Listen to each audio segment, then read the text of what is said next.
Dernière journée de la phase allée du championnat national. Dijon reçoit une surprenante équipe du Puy, invaincue depuis 3 mois. C'est votre programme pour commencer l'année 2026 sur FFF TV. Je vous souhaite une bonne soirée et un bon match. Dijon-Le Puy, c'est votre affiche. Si on découvre nous la composition du DFCO au milieu de terrain, il y a 2 absents, c'est Michael Barreto, le meilleur passeur du DFCO qui est touché au mollet. Vargas Rios est toujours en phase de reprise.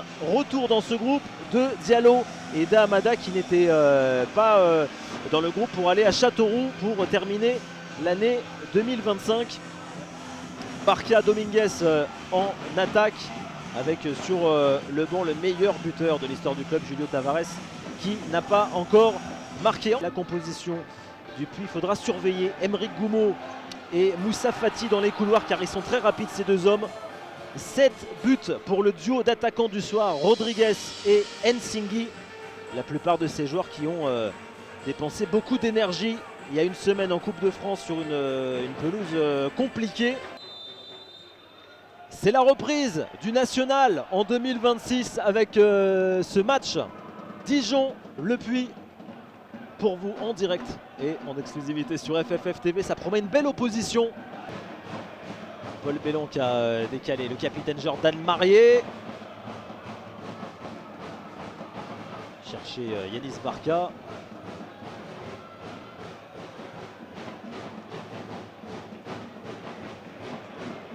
Paul Bellon qui prend sa chance. De loin, il fallait essayer. C'est la première frappe et la première action dijonnaise de cette soirée à la 17e minute. Allez, coup franc à suivre. Pour les joueurs du Puy, c'est bien tiré la tête et ça passe juste au-dessus de la barre transversale. La tête signée Salim Akal, je crois. Pour le Puy qui est passé pas loin de la transversale et pas loin du but de Paul Delecroix. C'est tout ce qu'il fallait retenir pour l'instant des 25 premières minutes. Mais ça peut changer. Le centre de Fadi Katir. Attention, il y a la puissance d'Ismaël Diallo. Voilà, le missile.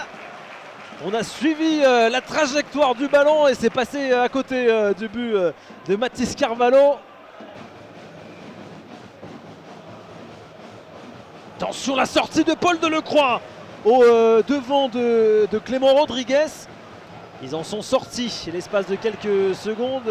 Fati n'a pas pu remettre le pied sur le ballon. Heureusement, il y a Tchemo pour le Puy, le voilà. Moussa Fati. Il a pu trouver ses coéquipiers le tir pour terminer cette action directement dans les gants de Paul Delecroix.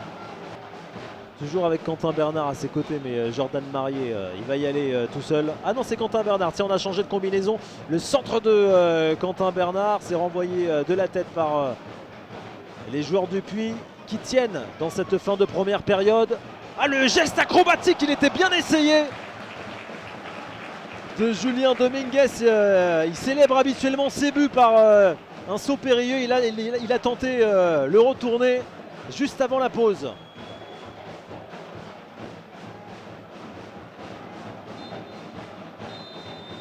On n'ira pas plus loin dans cette première période. Le coup de sifflet d'Anthony Ustaritz après une première période équilibrée.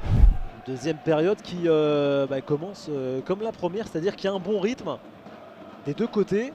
C'est équilibré. Et on attend encore les actions et le but peut-être. Pourquoi pas sur cette phase de jeu avec le débordement dijonnais, mais il n'y a personne pour le reprendre. Il y avait Hamada au point de pénalty, c'est pas terminé. Fadi Katir est arrivé en renfort. Le joueur du Puy Auvergne. Et voici Goumeau, le petit plat du pied pour trouver Tchemo, la combinaison vers Akal qui a trébuché tout seul dans la surface de réparation. Paul Bellon a renversé le jeu vers Diallo. La passe millimétrée pour ses compères de l'attaque. Julien Dominguez a buté pour terminer cette action sur Mathis Carvalho. En tête avec 35 points, 4 d'avance sur le DFCO et 8 sur le troisième Sochaux. Yanis Barca qui va se présenter tout seul face à Mathis Carvalho. La frappe en force directement sur le gardien du Puy. Ils étaient plus menaçants lors de la première période. Le corner d'Akal, la tête croisée, ça passe juste à côté. Jordan Marié pour le tirer. Il y a des grands gabarits aussi, côté DFCE notamment avec Walid Diouf, la tête. Le ballon qui reste dans les pieds de Julio Tavares. Un petit peu d'imprécision là sur cette séquence et sur les passes. Katir qui se débarrasse là du ballon. Attention, la tête de Thomas Galem qui a rendu le ballon à Alexis Ntamak. Qui déclenche et à Julio Tavares en embuscade.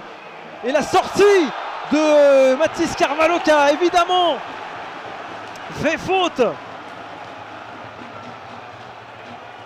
Le penalty à suivre pour le DFCO pour peut-être débloquer la situation. C'est Lambeza qui a été accroché par Mathis Carvalho.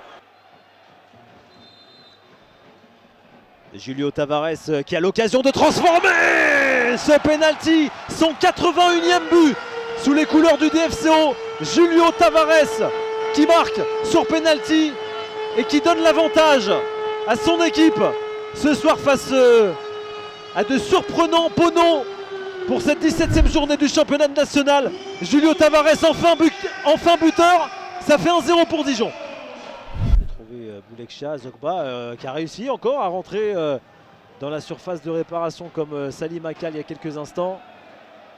Il aime bien la provoquer comme ça, le petit Alexis Ntamak. Il attend que ça revienne, il attend qu'il y ait du soutien avec Lambeza. Il y a de la place avec le buteur Julio Tavares qui va trouver une nouvelle fois le chemin des filets. Mathis Carvalho avait retenu le ballon un temps seulement. Nouveau but pour le DFCO et nouveau but pour le roi de Bourgogne, Julio Tavares. 82e but sous les couleurs du DFCO et le deuxième ce soir, doublé pour Tavares qui est en train d'offrir la victoire à son équipe. 2-0 pour Dijon contre le Puy. Allez, la dernière minute de cette soirée. Il est tout seul, Alexis Ntamak qui s'en veut. Il a trouvé le pied, la jambe de Mathis Carvalho. Dernière occasion pour le Puy avec ce centre. Et le coup de sifflet maintenant d'Anthony Ustaritz. Mission accomplie pour le DFCO qui commence son année 2026 en championnat par une victoire nette, franche, 2-0. Alors a mis du temps à se dessiner mais c'est chose faite maintenant et le DFCO va conserver sa deuxième place au classement.